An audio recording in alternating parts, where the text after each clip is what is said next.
Bonjour à tous, merci pour votre inscription et votre connexion. Nous allons démarrer dans quelques minutes, le temps d'attendre, je dirais, l'ensemble des participants. Merci beaucoup.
Bonjour à tous pour les nouveaux arrivants. Nous allons démarrer dans quelques minutes, le temps d'attendre tout le monde.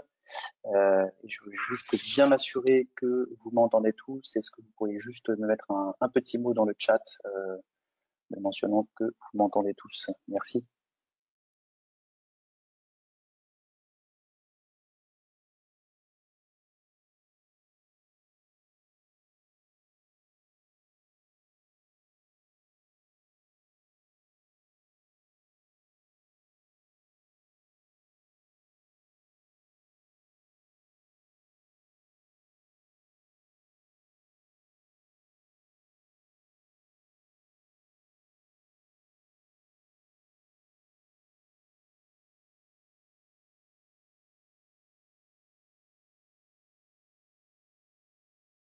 Voilà, est-ce que vous m'entendez bien?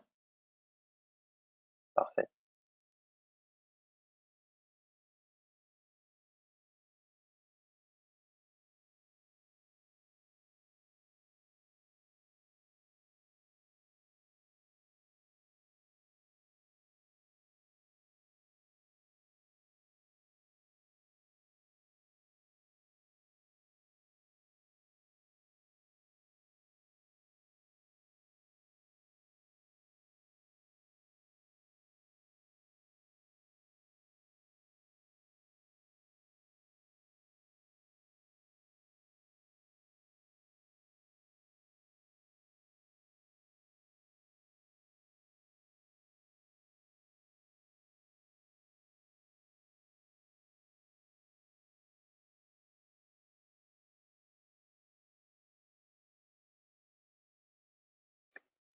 Parfait. Bah, écoutez, je vous propose de démarrer les 14h02. Merci beaucoup de vous joindre à ce webinaire qui est donc le webinaire Calliope dédié aux spécificités de l'audit multisite.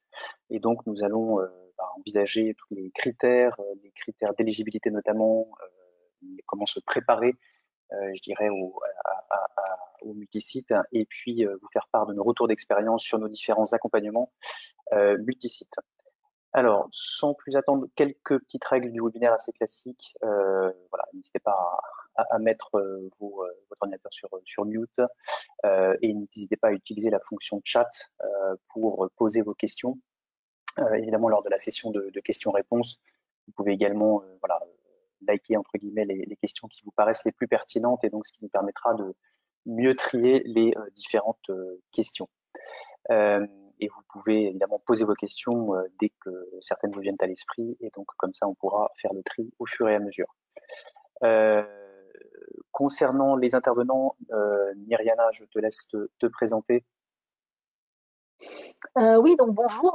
Je vais activer ma caméra parce qu'il me semble, donc du coup, pour des raisons pour faciliter le flux de connexion, on va pas forcément laisser nos caméras en marche pendant tout le webinaire. Donc, Myriana Andréon de Soie.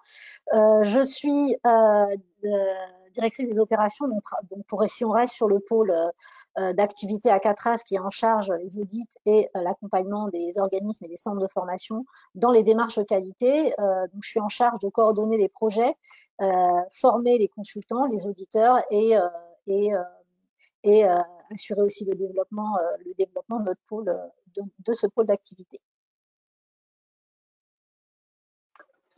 Parfait, merci. Et donc, Charles-Antoine de Fontenay, donc moi je suis le président de Catras.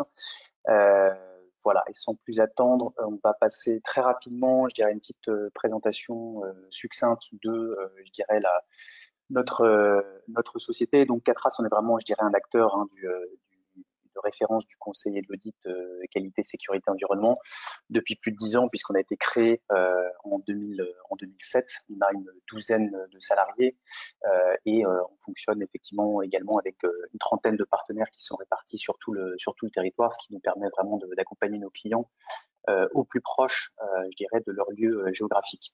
On va faire cette année a priori 2 millions d'euros de chiffre d'affaires et on maîtrise une trentaine de référentiels.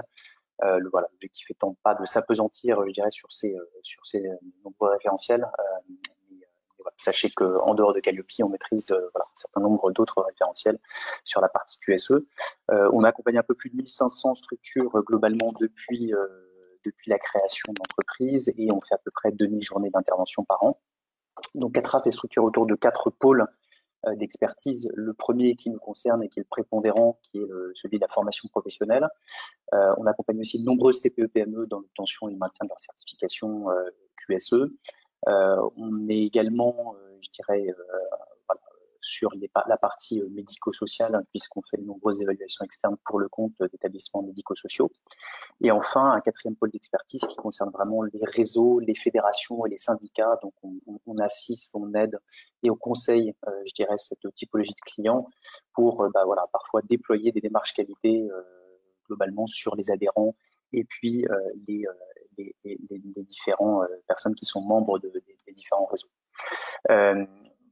Voilà, on a évidemment également des certifications qu'on a obtenues et qui attestent entre guillemets des bonnes pratiques que l'on met à votre disposition. Donc, on est certifié ISO 9001 depuis la création de l'entreprise. On est évidemment certifié Calliope en tant qu'organisme de formation depuis un an en ce qui concerne la catégorie action de formation et on a une habilitation de la part de la Haute Autorité de Santé pour réaliser les évaluations externes et donc tout ça quasiment depuis la création de l'entreprise. Voilà, sur les solutions spécifiques au secteur de la formation, donc c'est structuré autour de 4 typologies de prestations, hein, le conseil, la formation, l'audit et puis l'assistance. Voilà, sans m'apesantir encore une fois trop là-dessus, parce que c'est pas vraiment le sujet, mais sachez qu'on fait également beaucoup d'accompagnement à l'enregistrement de certifications au RNCP ou au répertoire spécifique. C'est évidemment des choses qui vont souvent de pair avec la certification Calliope. On accompagne aussi beaucoup de structures au développement de l'activité de CFA, puisque suite à la réforme, il y a de nombreuses créations de CFA pour s'émanciper des CFA dits historiques. Et puis donc sur la partie formation, on dispense beaucoup de formations Action Calliope, qui sont entièrement personnalisées et individualisées et qui sont notamment référencées chez Acto, qui est donc l'OPCO des organismes de formation et qui sont référencées sur le catalogue en ligne d'Espace Formation. Et donc là, vous retrouverez un certain nombre de formations qui sont voilà, on va dire spécialisées en fonction des catégories d'action que vous allez choisir pour la certification ou de votre démarche qualité existante. On fait également beaucoup d'audits à blanc en mode conseil. Donc voilà, on se distingue un tout petit peu des certificateurs là-dessus qui proposent des pré-audits qui sont un petit peu différents, qui vous expliqueront juste si vous êtes, on va dire, voilà, si vous répondez aux exigences de Calliope ou pas, mais effectivement leur mandat s'arrête là puisque le COFRAC leur interdit de faire du conseil. Et donc, effectivement, nous, l'audit à blanc, on a la capacité de le faire à la fois en mode un peu certificateur, donc pour vous expliquer les différentes non-conformités, et puis également vous faire vraiment un retour un peu plus en mode conseil sur l'audit à blanc. Voilà, et enfin, dernière typologie de prestation, de l'assistance aux différentes démarches qualité en réseau notamment, et puis l'externalisation de la fonction qualité. Globalement, on a fait un peu plus de 375 accompagnements ou formations individualisées à la certification Calliope. Alors, le chiffre en soi est pas important. Hein. Ce qui est intéressant, c'est juste en fait les différents retours terrain qu'on peut avoir de ces différents accompagnements et donc qui nous permettent vraiment de positionner le curseur sur chacun des indicateurs au bon endroit. Hein. Je pense que on le sait tous maintenant, Calliope c'est un nouveau référentiel. Donc il y a des différentes interprétations entre auditeurs et même entre certificateurs parfois. Et donc notre valeur ajoutée, hein, c'est vraiment d'accompagner nos clients pour positionner le curseur pour que ça passe quel que soit l'auditeur et quel que soit le certificateur. Voilà, on a réalisé un peu plus de 300 audits également à Calliope et on accompagne effectivement de nombreux réseaux et de nombreuses chambres. Voilà, j'en ai fini pour la présentation. Je vais maintenant passer au cœur du sujet hein, qui concerne la définition d'un multisite et puis vous aider aussi voilà, à calculer un petit peu la durée d'audit parce qu'il peut y avoir des divergences, je dirais, sur ces sujets. Alors, sur la définition d'un multisite, hein, donc la clé d'entrée de l'arrêté du 6 juin 2019, c'est bien le numéro de déclaration d'activité. Hein. Donc, un numéro de déclaration d'activité, c'est une certification. Si vous avez plusieurs numéros de déclaration d'activité, à moins que vous abandonniez vous abandonniez certains numéros de déclaration d'activité, cela va constituer une certification. On fait aussi la distinction, et ça c'est vrai que c'est toujours un petit peu compliqué, je dirais, de faire rentrer l'organisation multisite dans votre propre organisation d'une entreprise, d'un organisme de formation. Hein. Il peut y avoir des divergences entre la façon dont vous êtes structuré et puis ce qui est attendu de la part d'une organisation multisite. Mais voilà, donc un organisme multisite, ça n'est pas nécessairement une seule entité juridique. Hein. Tous les sites concernés doivent avoir un lien juridique ou contractuel avec la fonction centrale de l'organisme. Ça, je pense que c'est un point qui est vraiment important. Ça n'est pas nécessairement une seule et même entité juridique.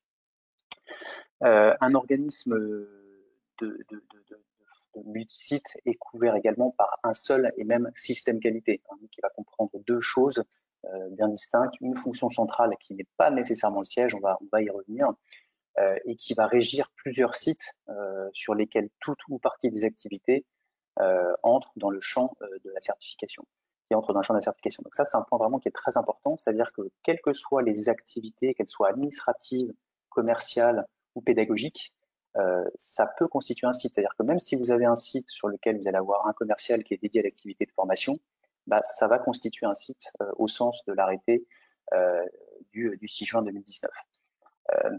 Voilà. Le deuxième critère qui est fondamental pour la compréhension du multisite, c'est la présence permanente de personnel de l'organisme. Il y a une petite nuance, hein, quand on dit présence permanente de personnel de l'organisme, ça ne veut pas nécessairement dire que l'employé est à temps plein. Ça veut dire il faut que les employés soient employés, qu'ils soient vraiment des salariés de l'organisme. Le salarié de l'organisme peut être employé à temps partiel, et à ce moment-là, ça constituera quand même un site, ça sera quand même caractérisé par le fait que ce soit un site, même si l'employé est à temps partiel.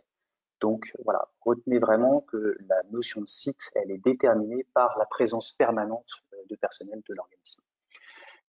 Ensuite, les différents critères pour être qualifié d'un organisme multisite, vous allez avoir, donc, on l'a déjà mentionné, hein, un seul et unique système qualité. On doit identifier sa fonction centrale et ça, on y reviendra. Encore une fois, ça n'est pas nécessairement le siège de l'entreprise. Et la fonction centrale doit avoir une autorité organisationnelle pour définir et mettre en place et faire fonctionner. Donc ça, c'est vraiment un point important, hein, cette notion d'autorité organisationnelle, et c'est peut-être ce qui va déterminer aussi le fait de définir une fonction centrale. On passera en revue après un petit peu, hein, je dirais, toutes ces notions de fonction centrale pour la responsabilité des mesures correctives, et puis la collecte et puis l'analyse des différentes données.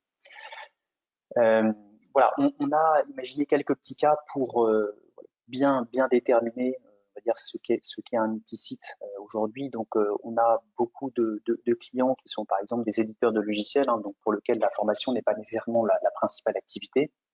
Et donc là, voilà, on prend l'exemple d'un éditeur de logiciel qui est présent sur 5 sites en France, qui réalise des actions de formation. Hein, donc, il est vraiment, on va dire, caractérisé par la catégorie d'actions qui s'appliquent, ça va être uniquement les actions de formation. Euh, Ces actions de formation sont dispensées en intra-entreprise, donc chez le client ou à distance, hein, avec des chefs de projet slash formateurs, parce que c'est souvent en fait ces mêmes personnes qui sont en télétravail. Et il y a également des commerciaux. Et donc dans tout ça, voilà, c'est un petit peu parfois compliqué de se dire est-ce que c'est un multisite, est-ce que c'est pas un multisite, est-ce que mes salariés qui sont en télétravail, c'est considéré comme du multisite ou pas, parce que dans le fond, ils travaillent depuis chez eux. Donc, si je lis à la lettre un petit peu l'arrêté, ça pourrait constituer peut-être un site. Donc voilà. Alors, les questions à se poser, elles sont assez claires, hein. Donc, c'est quel est le lieu d'exécution du contrat de travail du formateur, le domicile n'étant pas considéré comme un site, hein, par l'arrêté. Donc, il faut vraiment regarder à la source le lieu d'exécution du contrat du travail du formateur pour déterminer si cet employé permanent constitue un site ou pas au sens de l'arrêté. Deuxième question à se poser, c'est est-ce que les commerciaux sont liés à l'activité de formation? Les commerciaux, ils peuvent être liés uniquement à l'activité d'éditeur de logiciels et pas nécessairement à la partie formation. Et donc, vous pouvez encore une fois avoir des commerciaux qui sont liés à l'activité de formation, qui sont isolés sur un site, et donc ça constituera un site au sens de l'arrêté. Donc voilà, à partir du moment où effectivement les deux questions sont répondues de façon positive, ce sera effectivement considéré comme un multisite. Autre exemple, un service formation d'une entreprise industrielle avec un numéro de déclaration d'activité. Donc voilà, on a une entreprise dont le siège administratif est à Paris, qui comprend 2 sites de réalisation des formations. On a un Chartres, où il y a une entité qui a des salariés, et l'autre à Orléans, sur lequel c'est un lieu de formation, mais sur lequel il n'y a pas de salariés. Donc là, encore une fois, la question à se poser, c'est est-ce qu'il existe dans les fonctions administratives qui sont exercées par le siège des choses qui entrent dans le champ de l'activité de formation. Si oui, à ce moment-là, effectivement, ce sera peut-être la fonction centrale et du coup, ça fera l'objet d'un multisite. Sinon, potentiellement, on peut être dans le cas d'un monosite, puisque seule la présence de salariés permanents de l'organisme à Chartres constituera un site. Vous voyez, donc on est vraiment dans la nuance, hein, et le site sur Orléans, c'est un lieu de formation uniquement sans salariés, donc c'est vraiment un lieu qui permet d'accueillir les stagiaires, mais sur lequel il n'y a pas de personnel permanent de l'organisme. Donc c'est pour ça que c'est vraiment le diable se cache un petit peu dans les détails sur cet arrêté. Et puis dernier exemple, on a souvent le cas de CFA qui nous pose la question est-ce que je suis multisite ou pas? Et donc là on prend l'exemple d'un CFA qui a signé par convention la réalisation des enseignements à 5 établissements d'enseignement, donc ce qu'on appelle communément des unités de formation par apprentissage, donc des UFA. Et donc là, très clairement, ce n'est pas un organisme multisite. Il faut quand même juste bien vérifier, je dirais, les différentes catégories d'actions et puis surtout les sites qui potentiellement peuvent être associés à d'autres catégories d'actions comme la formation continue, puisque souvent, en fait, les CFA ont un centre de formation continue qui est adjoint. Et donc, bien vérifier si le centre de formation continue potentiellement qui pourrait exister est sur son site ou si il peut potentiellement être sur d'autres sites. Voilà quelques exemples de cas concrets qu'on a pu observer, je dirais récemment. Ensuite, on va passer sur le calcul de la durée d'audit multisite. Donc, très concrètement, je pense que vous avez tous vu un petit peu l'arrêté du 6 juin sur le calcul de la durée de l'audit, hein, mais il y a 4 clés d'entrée, le chiffre d'affaires, les catégories d'action, hein, donc l'action de formation, apprentissage, bilan de compétences et VAE, le nombre de sites, et puis la détention d'une certification existante sur la liste du CNEFOP qui est active au moment de la réalisation du devis ou pas. Et enfin, le cas des multisites, sur lequel il y aura un échantillonnage des différents sites à partir du moment où il y a plus qu'un site hors fonction centrale. Et l'échantillonnage, c'est ni plus ni moins que la racine carrée du nombre d'entités arrondi à l'entier le plus proche. Et donc, on va voir des exemples un petit peu derrière. Et c'est vraiment un point important, je dirais, de comprendre ça, parce que, encore une fois, on a beaucoup de clients sur lesquels voilà, en fonction des informations qui sont données aussi aux certificateurs, on peut avoir des différences qui sont assez notables sur voilà, la notion de site. Et donc, c'est pour ça que ça nous paraît important de rentrer un tout petit peu dans le détail sur cette notion de multisite et sur le calcul qui est associé au multisite. Donc voilà, donc très concrètement, vous voyez ici sur la deuxième ligne, par exemple, si je suis un organisme de formation qui fait 500 000 euros de chiffre d'affaires, je vais avoir une durée d'audit de base de 20 jours. Si je fais uniquement des actions de formation, je vais rajouter à ces 1 jour les 0,5, donc ça fait 1,5 au titre de la formation, de la catégorie d'action, action de formation. Et puis si j'ai des sites, ça va être 0,5 par site échantillonné. Et donc on va voir dans le slide suivant un exemple très concret. Voilà, donc j'ai un numéro de déclaration d'activité, je fais 500 000 euros de chiffre d'affaires, j'ai une seule action, j'ai une seule catégorie d'actions qui sont les actions de formation. Donc je suis bien dans le cadre d'un multi-site, puisque j'ai 4 sites. Et un de mes sites, est effectivement à la fois site de réalisation, je dirais, des prestations de formation et fonction centrale. Et donc on va voir comment ce que le calcul s'effectue pour ce cas spécifique. Donc la fonction centrale qui de toute façon sera auditée lors de chaque audit, que ce soit l'audit initial ou l'audit de surveillance, la fonction centrale sera auditée. Et donc là, ce que nous dit l'arrêté, c'est que ce sera 1,5 jours, sachant qu'il y a quand même une flexibilité des certificateurs sur le nombre de jours alloués à la fonction centrale. Je m'explique. Si vous avez un site, par exemple, donc la fonction centrale va uniquement avoir des fonctions de support, et puis vous avez un site de réalisation des formations sur lequel vous avez l'intégralité des formations, et donc qui est plus représentatif, on va dire, de l'activité de l'organisme de formation.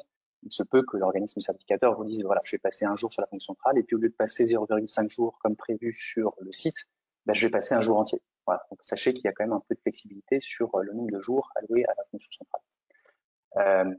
Et ensuite, sur les sites échantillonnés, là, vous voyez qu'il y a 4 sites. Pourquoi 4 sites? Parce que le site numéro 2 est également un site de réalisation des prestations de formation. Et donc, ça fait 4 sites au total. Racine carrée de 4, ça fait 2. Et donc, 2 fois 0,5, on est à 1 jour. Donc, au total, 1,5 plus 1 jour, on est à 2,5 jours. Voilà, il faut vraiment bien veiller à déterminer et identifier votre fonction centrale. On sait encore une fois que parfois ça ne rentre pas nécessairement dans votre organisation, mais c'est une exigence, je dirais que clairement identifiée dans l'arrêté, de déterminer, identifier votre fonction centrale. Voilà, je passe maintenant la main à Nirina qui va vous parler un petit peu du système qualité commun et puis du rôle de la fonction centrale.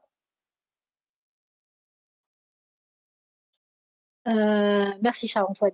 On va du coup, donc là, il y a deux choses qu'on va aborder effectivement. Le rôle de la fonction centrale, donc comme expliqué Charles-Antoine, ce qui est important, c'est bien de bien identifier cette fonction centrale-là, donc avec les différents critères qu'on vous a évoqués. Donc ces éléments-là, vous les retrouverez bien entendu, on l'a pas pour le repréciser, dans l'arrêté du 6 juin et également dans la FAQ du ministère du Travail. Vous avez pas mal d'informations qui vont vous apporter, vous permettre en tout cas d'identifier cette fonction centrale. Donc ensuite, bon, je ne vais pas répéter ce qu'a déjà expliqué Charles-Antoine, mais concrètement, le rôle de la fonction centrale, pour résumer ce qui a déjà un petit peu été dit, puisque tout est écrit dans l'arrêté et également dans la FAQ du ministère du Travail, c'est que cette fonction centrale va porter la certification, c'est-à-dire qu'elle va avoir la responsabilité de la certification Calliope qui va être délivrée. Qu'est-ce que ça implique? Ça implique, première chose, qu'elle va devoir assurer, elle, le déploiement de cette démarche qualité et ensuite le pilotage du système qualité commun qui va être mis en place. Parce que, évidemment, le système qualité, il est mis en place pour la certification, mais il est aussi mis en place dans le temps. Donc, il y a une pérennité, puisque vous avez un audit de surveillance et ensuite un audit de renouvellement et ainsi de suite. Je passe le cycle en fait de 3 ans des certificats avec l'audit de renouvellement. Donc, il y a aussi ce suivi-là qui est important. Donc, ça implique non seulement que la fonction centrale doit s'assurer du pilotage et du déploiement du système qualité, d'une part. D'autre part, elle est garante du respect des attendus du référentiel national qualité sur l'intégralité des sites. Ça veut dire que selon les catégories d'action, donc si on est sur l'apprentissage, on va avoir les 32 indicateurs. Si on n'est que sur la formation, sur l'OF, catégorie formation professionnelle continue, on va avoir les 28 indicateurs. Donc là, concrètement, ça va être en fait à la fonction centrale de garantir le respect pour chacun de ces indicateurs applicables des attendus du référentiel par rapport à ce qui est appliqué sur les sites d'un point de vue opérationnel. Donc c'est ça le rôle de la fonction centrale, c'est de garantir le déploiement, le pilotage du système qualité et de garantir le respect de fait des attendus du référentiel national qualité. Donc ça se traduit par ce qui est écrit en fait dans l'arrêté que vous avez là affiché à l'écran, c'est veiller d'une part à pouvoir collecter l'ensemble des données de chaque site pour analyse et pour analyse dans quel but en fait de pouvoir en fait s'assurer que l'intégralité des exigences sont toujours respectées, qu'il n'y a pas de dérive et aussi de piloter le système qualité en lui-même à travers différents indicateurs de qualité et de performance. Deuxième chose, elle doit être capable, donc la fonction centrale, de démontrer son autorité et sa capacité à amorcer au besoin des changements organisationnels. Bon, ça c'est un copier-coller de l'arrêté. Concrètement, ça va de pair avec ce qui est déjà, ça va de pair avec le fait d'être garant du respect des attendus et d'assurer le déploiement du système, puisque quelque part elle est responsable de la certification Calliope, elle est garante du respect des attendus. Ça va de pair avec cette capacité de pouvoir amorcer des changements si jamais il y a effectivement soit des dérives par rapport au niveau attendu dans le référentiel, soit des risques de dérive par rapport au niveau attendu. Donc, c'est-à-dire des non-conformités potentielles en audit. Et quand on dit changement organisationnel, ça ne veut pas simplement dire changer une phrase dans une procédure. Des fois, ça va un peu plus loin que ça. Donc voilà. Donc, ceci implique de fait que la fonction centrale doit avoir autorité organisationnelle sur les sites pour pouvoir définir, mettre en place et faire fonctionner le système qualité unique. Et pour s'assurer du respect des attendus, non seulement pour l'audit initial de certification, mais aussi pour les audits de surveillance et les audits de renouvellement, etc. Donc pour garantir la pérennité de la démarche et de la certification Calliope, elle doit aussi gérer le programme de surveillance. Et donc, ça va passer en fait aussi par un programme de surveillance à définir et qui sera lui géré, qui va couvrir l'intégralité des sites dans le périmètre, mais qui sera géré par la fonction centrale. On va passer à la diapo suivante. Donc, la question suivante qu'on peut se poser, c'est qu'est-ce qu'on entend par un système qualité commun? Alors, un système qualité commun pour les qualiticiens qui font de l'ISO 9001, qui nous écoutent, je pense qu'ils vont savoir à peu près de quoi on parle. Donc, ça fera peut-être répétition, mais la logique, elle est la même. C'est-à-dire, l'idée, c'est quoi? On a une fonction centrale là qui est sur la base de la pyramide, qui va, elle, en fait, à partir évidemment du guide de lecture du référentiel national qualité, de la FAQ Calliope et de tous les textes applicables en fait à l'activité. Donc ça veut dire quelque part déjà identifier sa fonction centrale, ses sites et également définir ses catégories d'action pour savoir exactement les exigences qui s'appliquent à son périmètre de certification pour ensuite les décliner à travers un système qualité commun qui peut se traduire à travers des guides, un manuel qualité, un livret qualité, des procédures, un ensemble de supports ou de kits outils, de modèles de documents, etc., qui seront mis à disposition des sites. Donc ça, c'est le dessus de la pyramide. Donc tous ces éléments-là seront ensuite appliqués par les sites pour garantir le respect quelque part de l'ensemble des indicateurs selon le niveau attendu par le référentiel national qualité. Donc ça donne un cadre en fait, c'est-à-dire que la fonction centrale, elle est là pour traduire un petit peu les exigences des différents textes et notamment aussi du guide de lecture, pour pouvoir donner un cadre au site pour garantir le respect de ce niveau attendu, des exigences ou du niveau attendu, parce que si on parle d'exigences réglementaires, effectivement, c'est plutôt des exigences. Et si on fait la boucle ensuite, donc une fois qu'on a défini ce cadre, on le déploie sur les sites, on prend en compte les retours de terrain, on essaye de faire des ajustements si c'est nécessaire, donc ça c'est la boucle de l'amélioration, et on pilote l'intégralité du système qualité à travers les remontées de terrain, ça peut être des indicateurs, ça peut être des aléas, des réclamations, etc., qui permettent justement de piloter l'intégralité du système et de ne pas être en fait dans un système qui soit,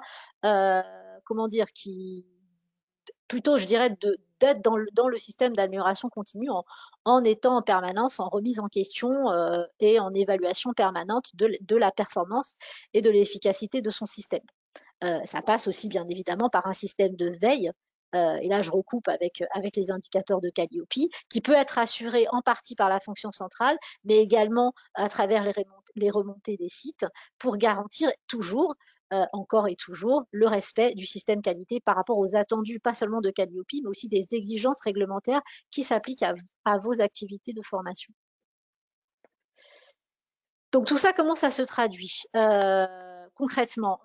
On va pas, je vais pas détailler toutes les bulles parce que de toute façon vous aurez le support ensuite. Mais concrètement, en fait, ça nécessite de passer en revue l'intégralité du référentiel avec les indicateurs qui s'appliquent aux catégories d'action qui concernent vos activités, donc dans votre périmètre de certification Calliope, de venir regarder un petit peu, donc je dirais comme faire un état des lieux par rapport aux différents éléments qui sont associés, pour ensuite identifier les écarts et savoir ce qui peut être mutualisé. Dans un système qualité multisite, un système qualité commun multisite, ça ne veut pas forcément dire que tout le monde, je dirais en termes de tâches, euh, réalise les mêmes tâches pour le même process. Ça veut dire qu'à un moment donné, il y a une homogénéisation sur certains process, par exemple l'administratif. Tout ce qui peut être homogénéisé sera homogénéisé. Je pense par exemple au process administratif. Après, peut-être que si vous avez des sites qui fonctionnent par filière de formation, il y aura des procédures très spécifiques aux filières. Donc ça ne limite pas forcément en fait ce mode de fonctionnement-là où on va avoir des procédures communes. Comme ça peut être sur la communication, l'administratif par exemple, et des procédures plus spécifiques sur de l'ingénierie ou sur la pédagogie si c'est des filières très différentes. Puisqu'on ne gère pas par exemple des formations longues de la même manière que des formations courtes et une formation diplômante qu'une formation qui est non diplômante. Bien sûr, ça, c'est des spécificités qui peuvent être prises en compte dans un système qualité. Donc, le fait de mettre en commun, de mutualiser, ne veut pas forcément dire faire un copier-coller d'une procédure à une autre si c'est des filières complètement différentes. Donc, il y a aussi du bon sens. Du bon sens et de la logique, en fait. Donc l'idée, c'est de prendre en fait l'intégralité de vos process opérationnels, de regarder par rapport à votre activité, à votre offre de formation, et puis au choix stratégique aussi que vous faites, de savoir ce qui peut être mutualisé, homogénéisé et de bien identifier les procédures qui sont du coup spécifiques. Et c'est là où en fait le point de vigilance pour la fonction centrale, ça va être de vraiment définir un cadre précis qui en même temps précise ce qui doit rester dans le cadre et les marges de liberté possibles. Donc on parle par exemple des procédures spécifiques, tout en garantissant le respect toutefois du niveau attendu dans le référentiel national qualité. Parce que c'est pas parce qu'on a des procédures spécifiques que on va avoir des dérives. Et ça, justement, c'est le rôle aussi de la fonction centrale de garantir que même s'il y a une marge de liberté qui est laissée au site, il n'y a pas un risque de dérive derrière par rapport à des exigences réglementaires ou éventuellement du niveau attendu par Calliope. Euh, on va passer à la diapo suivante. Donc là, on va vous partager quelques retours d'expérience qu'on a eu par rapport aux accompagnements qu'on a menés avec quelques préconisations. Alors, premier, je te laisserai compléter Charles-Antoine si tu penses à des choses. Ce qu'on nous on identifie, c'est ce qu'on dit souvent. Alors on va se répéter sur d'autres webinaires qu'on a fait, mais pour démarrer un projet comme cela, il faut prendre en compte le contexte de votre organisme et les enjeux. Donc pour ça, nous, ce qu'on a identifié parfois, on a bien identifié certaines problématiques. Alors la liste, elle n'est pas exhaustive, hein. Il y a certainement d'autres choses auxquelles on n'a pas relevé là, mais certainement qu'on a rencontré, mais c'est les principales problématiques. La première chose, c'est prendre en compte l'hétérogénéité des pratiques entre les sites, d'une part, mais aussi entre les différents professionnels, entre services, entre deux secrétaires, entre deux formateurs, entre deux responsables pédagogiques. On va avoir aussi des pratiques très différentes pour une même filière, même pour une même formation, même pour un même parcours. Donc ça, c'est des choses aussi à prendre en compte. C'est pas uniquement des hétérogénéités entre sites, de pratiques entre sites. On va avoir aussi le poids des process et des procédures déjà existantes et qui sont parfois des process qui existaient depuis 10, 20 ans, 15 ans, enfin j'exagère un peu, mais ça peut arriver. Donc ça nécessite effectivement aussi des changements qui peuvent être plus ou moins conséquents en termes d'habitude et de pratique. Il y a des enjeux politiques aussi à prendre en compte selon la typologie de la structure et la taille de la structure. Des enjeux individuels à intégrer dans les enjeux politiques et les enjeux collectifs, bien sûr. Un autre point, donc ça je te laisserai peut-être étayer un peu Charles-Antoine, c'est le fait d'avoir de se retrouver à devoir intégrer un système qualité. En fait, on crée un système qualité multisite dans une organisation qui n'est pas du tout structurée dans cette logique-là. Donc, ça va être le cas la plupart du temps des organismes de formation dont, en fait, l'activité de formation n'est pas la principale activité. On va dire que ça représente allez, moins de 25% du chiffre d'affaires, même certainement un peu moins. Ou, voilà, donc c'est souvent là où on va se retrouver dans ce genre de situation. Et là, ce qui va être important, donc il y a certainement plein d'autres leviers d'action, mais la conduite du changement, elle va être assez importante. Donc évidemment, ça va dépendre aussi de la taille de la structure et aussi des choix stratégiques qui sont faits. Donc s'il y a une vraie impulsion de la direction, et est-ce que il y a aussi derrière un enjeu caché, plus ou moins caché, ça dépend. Par exemple de réorganisation, de restructuration. Ça peut effectivement amener à nécessiter aussi, à travers la mise en place de ce projet-là, d'accompagner les équipes et de mettre en place, donc d'intégrer en fait de la conduite du changement en parallèle du déploiement de la démarche qualité. Euh, Ce qu'on voit effectivement beaucoup hein, dans les différents clients multisites qu'on accompagne, euh, c'est qu'il y en a beaucoup qui utilisent en fait la certification Calliope comme un levier réel pour homogénéiser pratiques dans le cadre soit d'une restructuration, soit vraiment voilà, juste d'une homogénéisation des pratiques. Donc beaucoup en fait utilisent cette certification comme un prétexte, comme un moyen vraiment pour arriver, je dirais, à homogénéiser voilà, soit un historique qui a été compliqué parce que c'est deux, trois organismes de formation qui ont fusionné sur un seul et même numéro de déclaration d'activité, ou voilà, ou d'autres exemples comme des centres hospitaliers universitaires qui ont des pratiques relativement différentes par institut ou par école, et donc qui vont nous dire voilà, on utilise en fait cette aubaine quelque part Calliope pour harmoniser l'ensemble de nos pratiques sur l'ensemble des sites.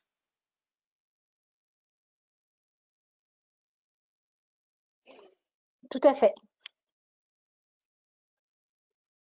Voilà, puis Donc là, on vous a mis quelques petits exemples pardon, sur les différents accompagnements, donc que ce soit voilà, des fédérations sportives sur lesquelles il y avait une dizaine de multisites. On a également réalisé voilà, des audits à blanc pour le compte d'une chambre consulaire sur lequel il y avait 37 sites. Et donc on ne s'est pas limité évidemment à juste faire un audit à blanc. On a voilà, réalisé aussi donner des préconisations, je dirais, à la suite des différents audits à blanc qui avaient été réalisés, et puis un rapport d'audit commun à l'ensemble des sites et de la fonction centrale.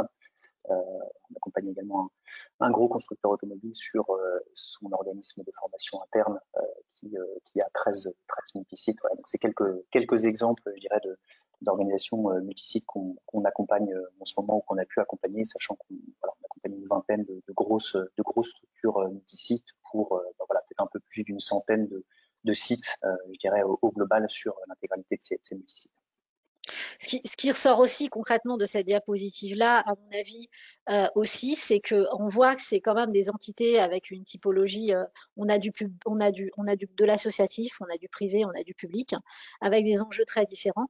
Et donc en fait, ça c'est aussi important de les intégrer dans ce genre dans ce genre de projet parce que ça peut avoir un impact quand même assez conséquent en termes organisationnels et structurels. Donc avec des leviers d'action qui vont être très différents, évidemment, selon le statut de l'organisme. Voilà, et puis dernier point avant de passer au slide suivant, euh, qui dit accompagnement à la conduite du changement, dit également voilà, consultant qualifié et compétent pour accompagner les différents clients dans ces sujets. Hein. Donc, c'est vraiment très important. La qualification, je dirais, de nos consultants, elle est excessivement importante, notamment en ce qui concerne le savoir-être. Hein, et donc, évidemment, l'accompagnement au changement, il n'est pas forcément bien mené par un simple auditeur. Un auditeur va avoir un certain nombre de compétences, mais effectivement, un consultant va en avoir d'autres. Hein, il peut cumuler à la fois les compétences de l'auditeur et du consultant, mais voilà, sachez que la qualification du consultant, elle est vraiment cruciale pour mener à bien ces différents projets. Alors là, on vous a mis toujours, hein, c'est pas forcément très exhaustif, hein, on pourra y passer allez, 2-3 heures, mais c'est pas forcément l'objectif. On a mis ce qui ressort principalement en termes de préconisation, ce qui revient très souvent. Donc la première des choses qui nous semble important, alors certainement on va répéter par rapport, il y a des choses qui se répètent avec du monocyte, hein. Donc ça dépend aussi de la taille des structures, bien sûr, de votre structure. Donc la première chose en termes de points de vigilance, c'est d'identifier des personnes clés qui seront mobilisées pendant tout le projet. Donc l'objectif étant effectivement euh, voilà de réussir qu'on peut avoir des salariés ou du personnel qui soient pas forcément qui se sentent pas forcément impliqués qui ne sont pas concernés même je dirais par la démarche ou qui ne sont pas suffisamment motivés par les enjeux ou qui n'ont pas complètement cerné les enjeux. On peut avoir aussi des personnels qui ne sont pas euh, compétents sur certains sujets sur lesquels on va les attendre, ou sur même la conduite du projet en lui-même. Donc tout ça, c'est pour arriver en fait à lever ces points-là. Déjà, il faut, c'est pas marqué, mais valoriser l'existant, valoriser les bonnes pratiques et être dans une logique de mise en place d'une démarche pérenne. Donc pour ça, il faut, je pense, donner de la reconnaissance aux salariés qui souhaitent s'inscrire dans un projet d'entreprise. Donc il faut entendre en fait les personnes qui sont intéressées, qui souhaitent être mobilisées et qui sont plutôt ouverts à une démarche participative. Et il faut également fédérer les équipes. Donc ça passe aussi bien sûr par la communication et la sensibilisation, pas seulement sur les enjeux de la démarche, mais aussi concrètement sur ce qui va se passer et comment ça va se passer. Le deuxième point, donc sur la diapo suivante, euh, on a, ce qui est important, c'est la sensibilisation de l'ensemble des personnels concernés, donc tous les acteurs, hein, c'est pas uniquement le personnel administratif par exemple, c'est l'ensemble des acteurs et des personnels qui sont concernés par l'activité, qui rentrent par l'ensemble des activités qui rentrent en fait dans le périmètre de certification, pour non seulement les sensibiliser aux enjeux de la démarche, comme je disais tout à l'heure, mais aussi sur ce que ça implique, comment ça va se passer d'un point de vue opérationnel et qui sera mobilisé, donc c'est aussi bien une communication sur les enjeux d'un point de vue stratégique, mais aussi d'un point de vue opérationnel. Donc concrètement, il faut que la personne puisse savoir ce qui va se passer dans son service, comment ça va se traduire, et elle, au niveau de son poste, concrètement, ce qui va être attendu d'elle, et dans quelle mesure est-ce que ça va fondamentalement ou peut-être très peu changer ses pratiques, dans quelle mesure. Donc, c'est donner une vision et communiquer sur le comment va être mené ce projet-là, quels moyens, quel calendrier, dans quelle mesure est-ce qu'elle sera mobilisée, pourquoi, comment, est-ce que ça va être du collectif, de l'individuel, etc. Identifier les personnes ressources, toutes les personnes dont vous aurez besoin pour pouvoir et que vous allez devoir mobiliser pour avoir des informations clés, mais aussi et surtout les personnes qui pourraient être moteurs dans le projet. Parce que parfois ça on l'oublie, c'est qu'il y a des personnes en fait qui ont une très bonne connaissance de l'organisme et qui sont motivées en fait, qui ont envie de faire avancer les choses, qui ont envie d'améliorer les choses et qui sont force de proposition. Donc ça c'est aussi des personnes sur lesquelles on peut s'appuyer sur ce genre de projet-là. Donc l'idée étant aussi à travers ça de pouvoir profiter pour partager des valeurs communes, inscrire le personnel dans une démarche qualité pérenne. Donc bien sûr la notion de pérennité elle est importante puisque vous allez avoir un cycle de certification. Donc faut pas oublier que la démarche qualité ne s'arrête pas à l'audit de certification initiale. Avoir des leviers pour homogénéiser certainement des process et des pratiques. Ça peut être aussi une opportunité de restructuration, de réorganisation, donc repenser les process opérationnels et aussi de former, de sensibiliser les personnels. C'est aussi une façon de les faire monter en compétences. Donc ça se recoupe avec la diapo suivante. Donc j'ai un peu anticipé le sujet, mais voilà. Un autre point qui est le cheval de bataille de tout le monde, hein, surtout en ce moment, c'est le temps. Donc dans les ressources, en fait, c'est anticiper les ressources nécessaires et les ressources, c'est aussi les ressources humaines, mais ça veut dire aussi les ressources en temps, puisque c'est un projet qui est certes un enjeu clé important, mais qui nécessite aussi de pouvoir mobiliser des personnes au-delà du chef de projet pour pouvoir se poser, réfléchir au process. S'il y a besoin de restructurer, ça nécessite effectivement de peut-être mobiliser des acteurs pour être sûr de ne pas mettre en place des choses qui soient déconnectées de la réalité du terrain. Donc, l'idée, c'est d'éviter d'avoir un projet qui soit freiné par des missions quotidiennes, parce que le quotidien, voilà, il prend toujours le dessus sur le reste, hein, quand il y a des urgences, etc.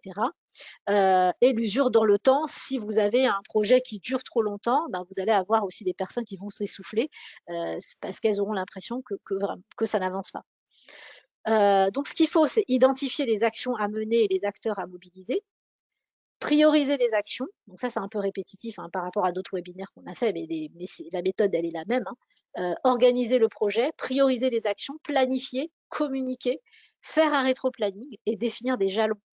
Et les jalons, ils doivent être communiqués. Il faut communiquer sur l'état d'avancement aux différents acteurs qui justement participent au projet, pour qu'elles voient aussi et qu'elles sentent qu'il y a un avancement, que les choses avancent en fait. L'opportunité étant de gagner en efficacité dans la gestion du temps et travail, gestion du temps de travail et des priorités, et de pouvoir aussi, pour certaines personnes et certains acteurs, c'est un levier dans la montée en compétences pour la gestion de projet. En tout cas, ceux qui participent au projet, c'est une manière de gagner aussi en compétences sur le sujet. Ensuite, adopter une approche pratique et donner du sens. Donc ça, c'est pareil, ça se répète un peu par rapport à d'autres points qu'on avait évoqués sur d'autres webinaires. C'est donner une vision et donner du sens en fait à ce qu'on met en place. Donc ça passe aussi par le fait d'être pragmatique et dans le concret, c'est-à-dire raisonner risque et tenir compte des ressources qui peuvent être mobilisées et du calendrier. C'est un peu comme les objectifs SMART en fait pour ceux qui connaissent un petit peu. Donc c'est la même logique, c'est-à-dire on a un niveau attendu. Aujourd'hui, il y a des choses qui existent. Comment faire en sorte de passer le gap de manière en trouvant la solution la plus pragmatique, la plus pratique et qui soit accessible en fait dans le temps qu'on a et avec les moyens qu'on peut mobiliser. Donc c'est éviter surtout de rester dans une approche théorique des choses. Donc c'est pour ça que c'est bien de prendre en compte aussi les acteurs sur le terrain pour pas être déconnecté de la réalité du terrain. Manque d'appropriation du référentiel par les équipes et éviter de créer des usines à gaz. Parce que dans le temps, en fait, c'est pas pérenne et c'est pas forcément une démarche qui va tenir. C'est aussi une opportunité pour chaque personnel de créer du lien entre son poste et le niveau attendu par Calliope, mais aussi c'est une manière de les impliquer en donnant du sens en fait finalement à la démarche elle-même. Et faire des passerelles évidemment avec ces pratiques au quotidien, parce que très souvent on se rend compte que les gens en fait il y a certaines personnes qui ont des bonnes pratiques, mais la question c'est juste valoriser ces pratiques-là. Donc ça c'est le travail évidemment du chef de projet de la démarche. Donc le dernier point, c'est préparer les équipes à une logique de démonstration. Ça, on le dit tout le temps à tous nos webinaires, mais c'est vraiment important. C'est qu'il ne faut pas oublier que le jour de l'audit, c'est à vous de démontrer que vos pratiques sont en adéquation sont conformes au niveau attendu par le référentiel. Donc ça passe aussi par la préparation des équipes à cette logique-là. C'est pas parce que la procédure elle est écrite que ça suffit à convaincre l'auditeur. Il y a aussi un argumentaire et des explications apportées, et il faut qu'il y ait une cohérence entre les preuves qui sont apportées et ce qui est expliqué, ce qui est présenté. Donc ça, c'est vraiment important. Donc ça permet d'éviter de rester dans une logique de preuve. Il faut éviter de rester dans une logique de preuve uniquement et du documentaire. Il faut donner du sens. Et il faut arriver à ce que les personnes en fait s'approprient vraiment les exigences. Alors peut-être pas toutes les exigences du référentiel, mais en tout cas ce qui concerne leur poste et leur activité en propre, qui s'associent et qui s'approprient en fait les exigences par rapport à leur propre poste et leur propre fonction. Donc ça, c'est l'opportunité de créer du lien entre l'opérationnel, les pratiques terrain et les indicateurs du référentiel, et les éléments de preuve qui sont mis en place d'un point de vue plus concret, et d'être dans une vraie logique d'amélioration continue. Donc vraiment, c'est important d'être pragmatique, raisonner les risques, donner du sens et permettre en fait aux équipes de s'approprier les exigences. Il y a peut-être un dernier point avant de te passer la main, Charles-Antoine. On ne l'a pas noté, on y a pensé un peu après. Très souvent, selon la taille du multisite, les organismes mettent en place ce qu'on appelle un comité de pilotage. Ce comité de pilotage ou ce COPIL permet en fait au chef de projet d'avoir un support avec des acteurs sur le terrain, des représentants ou des référents.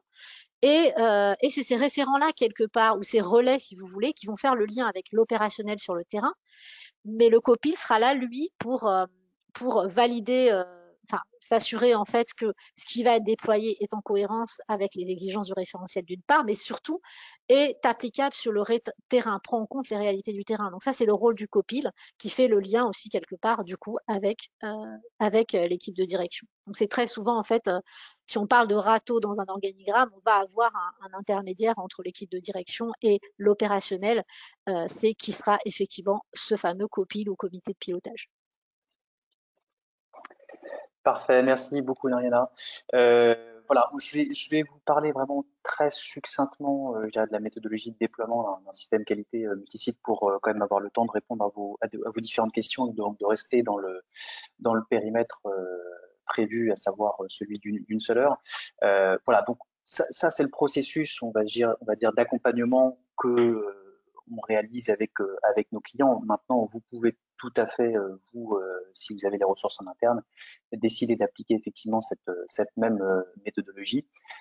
Évidemment, cette méthodologie, elle est à adapter au cas par cas, parce que voilà, on vous a, je pense, décrit le fait que sur du multisite, on a beaucoup de spécificités en fonction des catégories d'action, je dirais du nombre de sites, etc., etc. Et donc, il faut adapter cette méthodologie en fonction des spécificités, je dirais, du multisite considéré. Donc, première phase, et là vous ne serez pas étonné, c'est une phase de diagnostic. Hein, donc, on fait à la fois un diagnostic individuel au niveau de la fonction centrale, et puis un diagnostic individuel au niveau des sites, pour ensuite dresser un plan d'action individuel à la fois au niveau de la fonction centrale et des sites, mais également dresser un plan d'action mutualisé, hein, qui va reprendre, on va dire, l'ensemble des actions qui sont communes aux deux, à la fois à l'ensemble des sites et puis à la fonction centrale, pour vous donner voilà une vision d'ensemble, hein, je dirais, des actions communes à mener. Parallèlement, on fera également la constitution d'un kit outil qui va être une réponse, on va dire, aux non-conformités qu'on aura décelées lors du diagnostic, et donc qui nous permettra ensuite, dans la phase 3, de déployer ce kit outil. Et donc la phase 3, elle est vraiment dédiée, je dirais, au suivi et à l'accompagnement des plans d'action et au déploiement de ce kit outil. Comment est-ce qu'on s'assure vraiment du déploiement, du déploiement correct, hein, je dirais, de cette démarche dans un multisite? Alors, on va segmenter peut-être, je dirais, en deux parties. D'abord, il y a vraiment un accompagnement de la fonction centrale, bon, à la fois pour s'approprier le kit outil, mais également pour aider la fonction centrale à piloter, hein, cette démarche de déploiement de la démarche qualité au niveau des sites. Et donc ça passe par des sessions de coaching directement avec la fonction centrale, donc vraiment pour piloter le déploiement de cette démarche. Et puis ensuite, on va vraiment regarder plutôt, je dirais, la partie site pour vraiment s'assurer de l'appropriation à la fois des enjeux, hein, de la certification Calliope et puis de l'appropriation du kit outil. Et donc là, ce qu'on met généralement en place et ce qui a beaucoup de sens, hein, et ce qui répond, je dirais, à beaucoup d'écueils qu'on a pu vous expliquer sur la partie précédente, c'est une alternance entre une formation collective, hein, donc des sessions collectives, et puis des coachings individuels, hein. Donc les sections collectives étant là pour voilà, vous donner un petit peu, je dirais, expliquer un petit peu le kit outil commun qui aura été réalisé généralement par nos soins, et qui un kit outil commun, hein, qui reprend, je dirais, les bonnes pratiques, je dirais, de la formation professionnelle. Euh, et donc, l'objectif étant à la fois de sensibiliser l'ensemble des collaborateurs sur les sites, sur les enjeux de la certification, et qui s'approprient également le kit outil commun. Donc ça, je vais y revenir un petit peu après. Et cette formation collective est doublée après de coaching individuel pour bien s'assurer effectivement de l'appropriation de la démarche par chacun des référents des sites, pour bien s'assurer que le jour de l'audit, effectivement, il n'y ait pas que la démarche soit intégralement déployée sur l'intégralité des sites et que la personne qui soit auditée est bien saisie, on va dire, il est bien fait le lien entre, par exemple, les indicateurs et puis les exigences du référentiel. Euh, voilà un petit peu la phase 3. Et puis la phase 4, c'est un audit à blanc, hein, donc c'est vraiment une mise en situation d'audit, on va dire, initiale. Et donc là, il y a un audit individuel sur la fonction centrale, sur les sites, et une synthèse globale, on va dire, des rapports d'audit et généralement des préconisations pour lever les non-conformités qu'on aura pu identifier à l'issue du process. Donc tout ça, mis bout à bout, généralement à peu près un mois pour la phase de diagnostic, hein, ça peut être un peu écourté, mais généralement le sujet, c'est plus le temps que vous allez avoir à dégager auprès de vos différents collaborateurs qui va être compliqué à trouver. 3 mois pour la phase de suivi d'accompagnement, plus ou moins, hein, et puis un mois pour les audits à blanc. Donc voilà, c'est vraiment le temps de s'y mettre. On est en avril, plus 5 mois, ça fait du septembre, plus le mois d'août qui généralement est un mois off. On arrive déjà, vous voyez, en octobre, voilà, vous savez que dans le cas d'une non-conformité majeure, on a quelques mois pour répondre, je dirais, auprès du certificateur pour se mettre en conformité. Euh, voilà, un petit focus rapide sur la formation collective qui est vraiment, nous sommes vraiment importante, hein. Donc on fait ça généralement sous forme d'action, de formation action collective, qui permet vraiment à l'ensemble des personnes impliquées au niveau des sites de comprendre les enjeux, hein, les clés de lecture, et puis vraiment surtout de s'approprier ce kit-outil commun. Euh, Pourquoi est-ce qu'on fait ça, on pense que ça a beaucoup de bénéfices, hein, notamment l'échange entre les différents sites géographiques sur leur pratique actuelle, hein, et donc le recueil des bonnes pratiques de chacun. De mutualiser aussi cette phase d'accompagnement et de déploiement du outil, hein, pour abaisser, on va dire le coût de l'accompagnement. Évidemment, partager, sensibiliser en groupe aux enjeux de la démarche qualité. Et puis, une chose importante, hein, éventuellement d'avoir une prise en charge de la part de votre pro. Et puis, on a listé ici les différents modules qu'on met généralement en place. Voilà, je vais m'arrêter là et on va regarder un petit peu les différentes questions. Euh, Alors, pour- oui, pendant juste que tu regardes les questions 30 secondes, moi j'ai juste un point de vigilance. J'ai pas forcément regardé tous ceux qui nous écoutent, mais un retour d'expérience qui me vient, qui me semble assez important, c'est que très souvent, quand on échange avec des structures, avec des prospects, en fait, il y en a qui veulent utiliser ce certificat multisite pour rationaliser les coûts de la certification. Par contre, il faut bien intégrer les enjeux derrière, parce que un système qualité multisite, comme on l'a déjà évoqué, même si je ne vais pas répéter tout ce qu'on a dit, ça peut impliquer des changements organisationnels ou des restructurations organisationnelles plus ou moins conséquents. Donc, pour moi, faire un raccourci en utilisant la certification multisite pour rationaliser ses coûts de certification, c'est pas forcément un choix. Je ne vais pas dire que c'est un bon ou un mauvais choix parce que ça dépend aussi des choix stratégiques qu'il y a derrière. Mais concrètement, il faut bien réfléchir à ce que ça implique d'un point de vue opérationnel et d'un point de vue organisationnel. parfait. Donc, on a une première question. Si deux associations ont déjà un numéro de déclaration d'activité, l'une d'elles peut-elle migrer sur le numéro d'activité de l'autre pour faire du multisite? Donc là, c'est un petit peu le corollaire de ce que tu expliquais, Myriam. Oui, oui, c'est tout à fait envisageable d'abandonner quelque part un numéro de déclaration d'activité pour mettre effectivement cette autre activité sous le périmètre du seul numéro de déclaration d'activité. Mais effectivement, comme le disait Nirina, ça a d'autres contraintes, hein, qu'on a largement expliquées sur le webinaire. Donc, la mise en place d'une fonction centrale, etc., etc., tout programme de surveillance, etc., etc. Donc voilà, faut bien peser le pour et le contre, hein. C'est pas nécessairement plus simple, je dirais, d'avoir un système multisite versus deux numéros de déclaration d'activité.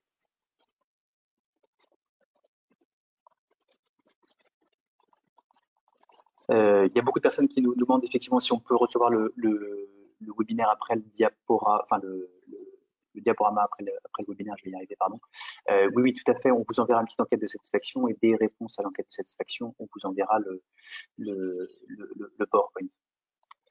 Euh, une question, je suis formateur indépendant et j'interviens uniquement sur site pour des formations de prévention des risques routiers. Suis-je soumis à tous les critères?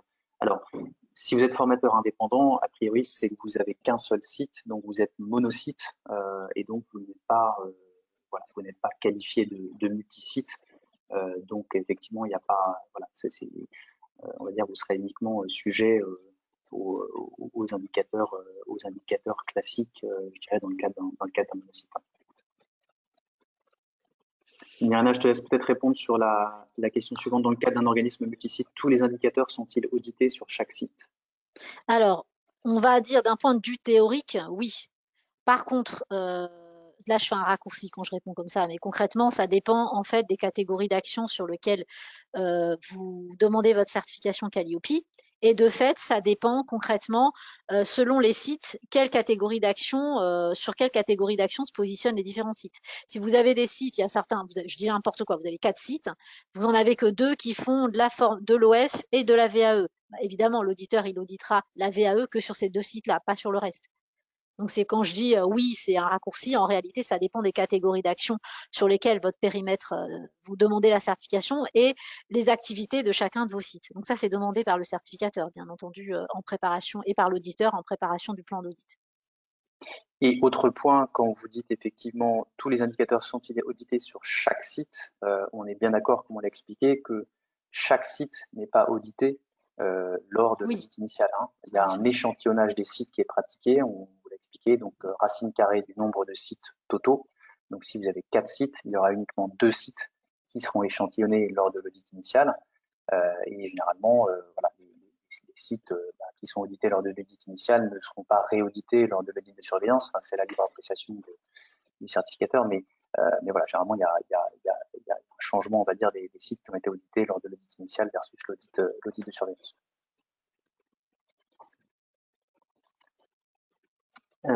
Alors, en termes de coût, une démarche pour 2 sites est-elle moins chère qu'un multisite avec 2 sites? Alors, je ne sais pas si vous parlez d'une démarche d'accompagnement ou d'une démarche, on va dire, purement, donc le coût associé à la certification. Je vais répondre aux 2 questions. Euh, alors, le coût, on va dire, de l'accompagnement, si vous avez des pratiques qui sont homogènes, donc que vous ayez 2 sites ou que vous ayez une structure multisite, nous, on ne va pas fondamentalement faire de différence, hein, donc ce sera a priori quasiment le même coût. En tout cas, la différence sera pas matérielle.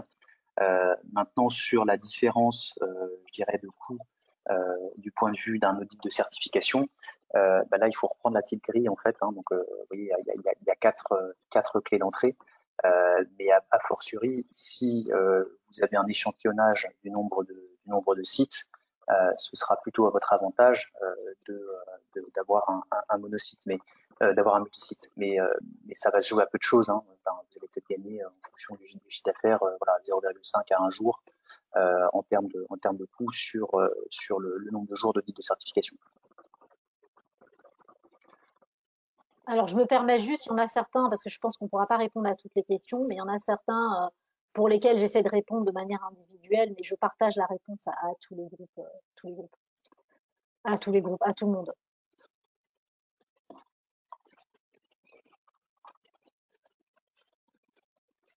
Alors,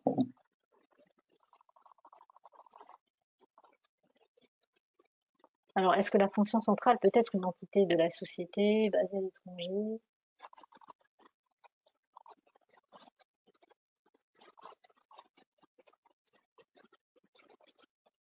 Alors, il y a une question. Vas-y, je vas-y, t'en je t'en prie, prie. Charles. Non, non, je t'en prie. Non, c'est est-ce que donc sur la diapo 17, champ consulaire, avec 4 fonctions centrales, il est donc possible d'avoir plusieurs fonctions centrales qui ont des actions de responsabilité définies. Dans ce cas, l'une d'elles peut-elle être basée à l'étranger? Alors, il y a une question, je vais peut-être te laisser si tu as déjà eu ce retour, Charles-Antoine, c'est de savoir si on peut avoir la fonction centrale qui est basée à l'étranger. Alors, C'est ça, en fait, le euh, corollaire des 2 questions, en fait, c'est ça. oui, C'est est-ce qu'on peut avoir effectivement, pour une société basée à l'étranger, est-ce qu'on peut avoir la fonction centrale? Est-ce que la fonction centrale peut être basée à l'étranger, quoi, en fait? Tu vois alors ce que c'est la à même question, vérifier si j'ai avec bien compris la question, hein. c'est ça, à vérifier avec un certificateur, mais ma compréhension est que voilà, à partir du moment où vous avez des structures à l'étranger, elles ne font pas partie, hein, je dirais, du programme d'audit Calliope. Parce que normalement, le numéro de déclaration d'activité, c'est une procédure française, hein. C'est ça, Donc, ça veut dire qu'on va avoir un NDA qui est porté par des entités qui sont en France, en fait, concrètement. Enfin, sur le territoire français, en tout cas. c'est ça. Alors là, il y a une question. Alors, je suis pas sûr de bien comprendre. Lors de la création d'un site type CFA, comment assurer le financement Calliope avant le début de l'action et quel budget pour un accompagnement sur un site et une action?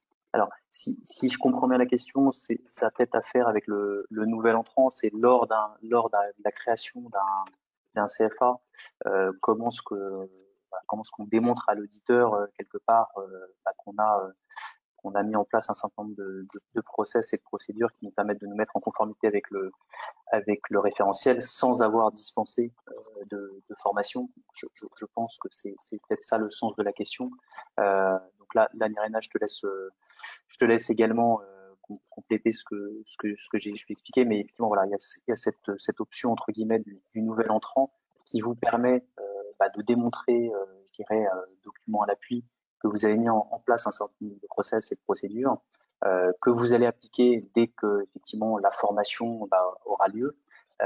Mais effectivement, aujourd'hui, en l'état actuel des choses, et surtout pour les CFA, parce que c'est souvent des formations longues, vous n'avez pas la capacité de démontrer concrètement et dans la pratique que vous avez mis en place ces process. Donc c'est évidemment prévu par, euh, par le référentiel pour laisser évidemment la chance à des organismes qui sont en train de se créer, à la fois sur des actions de formation ou sur de l'apprentissage, que vous respectez, on va dire, les différents critères. En revanche, ce qui va être important, c'est lors de l'audit de surveillance, de bien démontrer que ce que vous avez dit que vous alliez mettre en pratique lors de l'audit initial, vous l'avez bien réalisé sur les formations, et donc que là, il y aura un réel échantillonnage qui sera réalisé de la part de l'auditeur.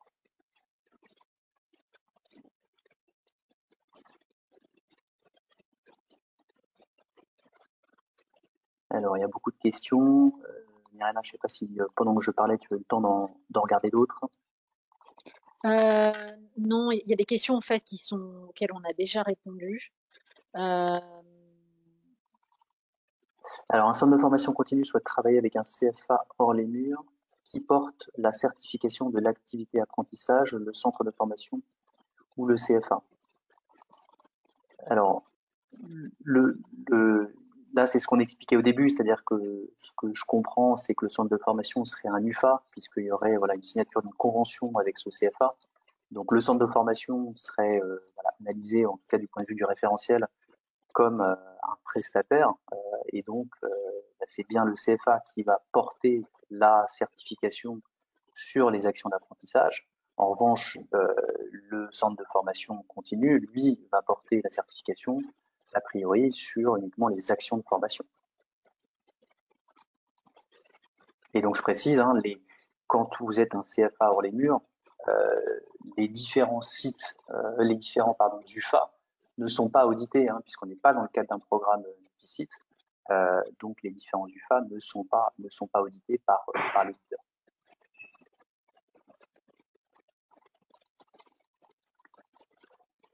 Voilà, écoutez, il est 15h06.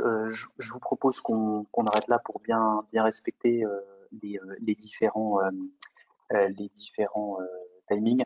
On vous a mis sur le slide suivant le guide de lecture, donc le lien vers le guide de lecture et surtout la foire aux questions qui donne beaucoup d'exemples pratiques. Donc je pense que c'est assez éclairant pour les organismes multisites. Dernier point, information pratique, n'hésitez pas à répondre à nos questions de satisfaction. On vous enverra la présentation en PDF par la suite. Le webinaire a été enregistré, donc un lien sera disponible pour toutes les personnes à qui vous souhaiteriez évidemment partager ce webinaire. On vous enverra le lien également. N'hésitez pas à nous suivre sur LinkedIn pour être au courant évidemment de toute l'actualité.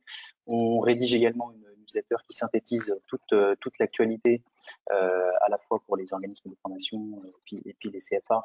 Donc n'hésitez pas à vous inscrire dans le lien qui est indiqué ici. On vous remercie à nouveau pour votre temps. On espère que ce webinaire vous a été instructif pour vous. Et pour toute demande, question, clarification, devis ou autre, n'hésitez pas à nous contacter.